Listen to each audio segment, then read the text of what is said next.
If I had to give The Dark Knight a rating, it would probably be like a 8 out of 10. Yeah, a solid 8 out of 10, maybe like a 8.3. Because the movie wasn't bad, but it wasn't like the greatest movie I've ever seen. It's definitely top 10, but it definitely isn't like number 1. I'd say like number 4, maybe number 5. But it was pretty good nonetheless, and if anybody hasn't ever seen it, I definitely recommend that you watch it.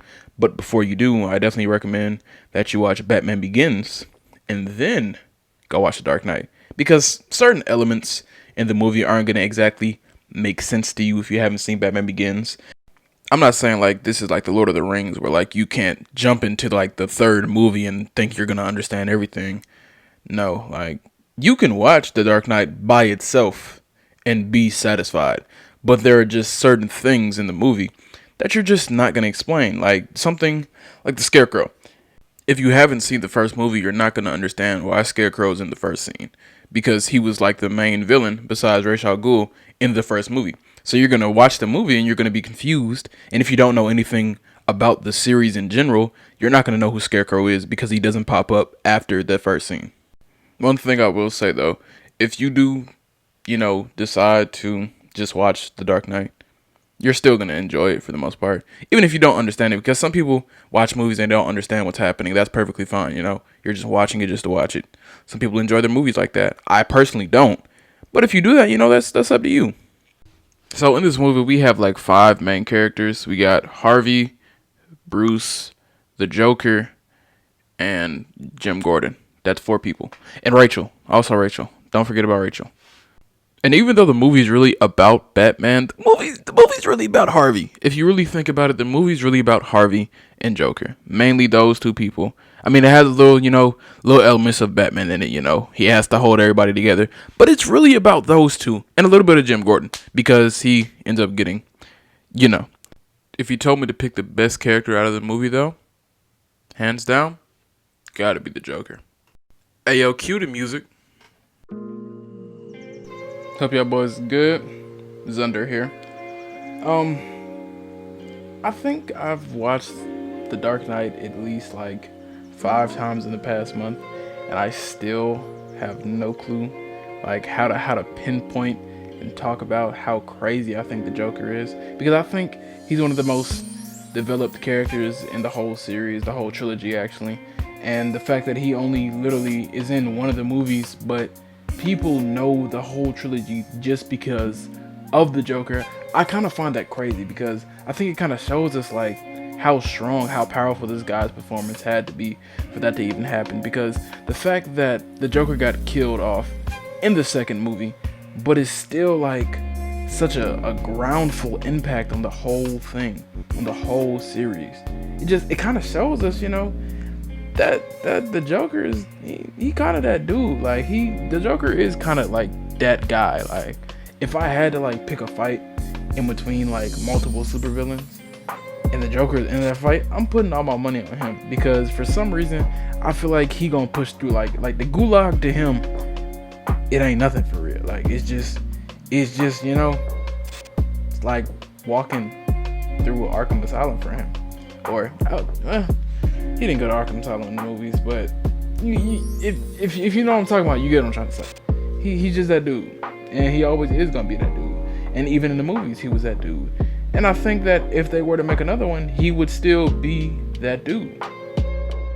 Now that doesn't go without me saying that Christian Bale definitely didn't do his thing with Batman, because as he really held his own with that whole role. I mean, going from the machinist to Batman even was a physical toll for him, not only a mental toll, because of the whole 2 different tones of both of those movies. I mean, they're totally 2 different masterpieces, but even his performance of Batman in this movie it kind of just showed us, maybe Batman got a little soft side to him. He got a little fear in his heart because of this dude, because the Joker really, he did a toll on Batman, man. He killed Rachel. Pretty sure I just spoiled the movie for somebody, but it's alright, because if you haven't seen this movie, bruh, I don't know what you're doing with your life, because this movie's been out for the longest. I mean, after really watching the movie, it really does leave you with the question of, why does it seem that Batman was so afraid of the Joker? Or not even afraid, why does it seem that Batman was so I don't even know how to put it. Like, he felt some type of way towards the Joker. I need a word for that. I don't even think animosity would fit, but I'm gonna use it anyways. Honestly speaking, I don't even think it was really fear. I think it was more of him just having a certain type of respect, but hate at the same time for the Joker and everything that he did, because the Joker really did do a few things to Batman that nobody else did. For those of you who haven't seen The Dark Knight, which is kind of sad, I must add, because genuinely, if you haven't seen The Dark Knight yet, it's like 2020. That movie came out in like 2008, 2009. I have no clue what you're doing.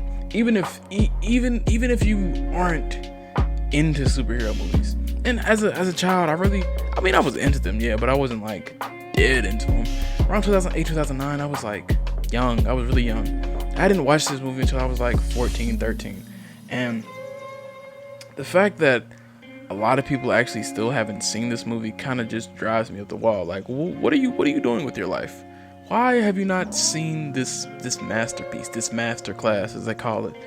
But anyways, as I was saying, if you haven't seen The Dark Knight or Batman Begins, or the whole trilogy, to be exact, it follows Bruce Wayne, a playboy billionaire, who is basically, some kid watched his parents die.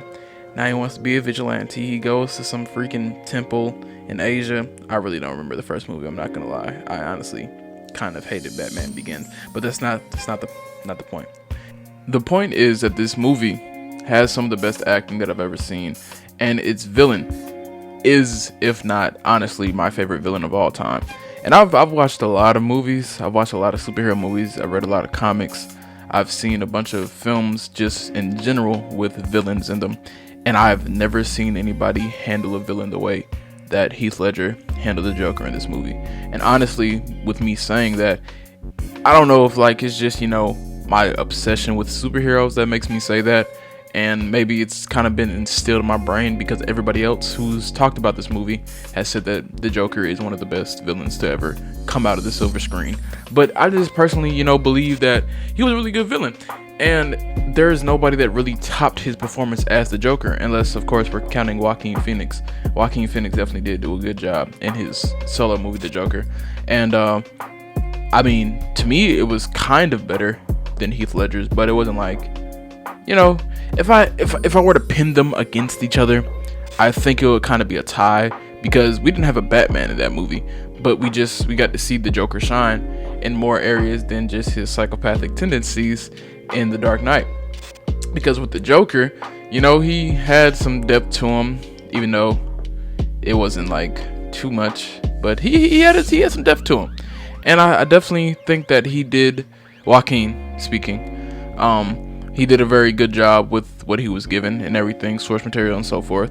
And that even though, he isn't Heath Ledger, he definitely did a great job by stepping in his shoes for that movie. And we're not going to talk about Jared Leto. We will never speak about Jared Leto. I don't know what happened with Suicide Squad. I don't honestly want to know what happened with Suicide Squad. Don't know why that movie was made. Horrible. 0 out of 10. Do not recommend at all. If you even know anything about Suicide Squad, if you think Suicide Squad is a good movie, I don't know what you were doing. I really don't know what you were doing when that movie came out, because that movie was garbage and the Joker was garbage. I think that was a horrible take on him, and hopefully when Zack Snyder releases the Justice League Snyder Cut, he does a little justice to him. Hopefully it's a lot better than what we saw, because man, that was bad. That was really, really, really bad. I don't know if I'll make like a second part to this video. I may. It probably won't be next month, but it'll probably be like January, where I make a whole essay about the Joker and why I like him so much. But if you guys are new to the channel, go ahead and hit that like button, subscribe, do whatever you want, leave a comment, something. Doesn't really matter, as long as you make a little effort, you feel me? Put in a little something to make the video. I'm making the video basically 10 minutes is what I'm trying to do right now. It doesn't need to be 10 minutes. But I hope you guys enjoyed, and I'll be back in about a month.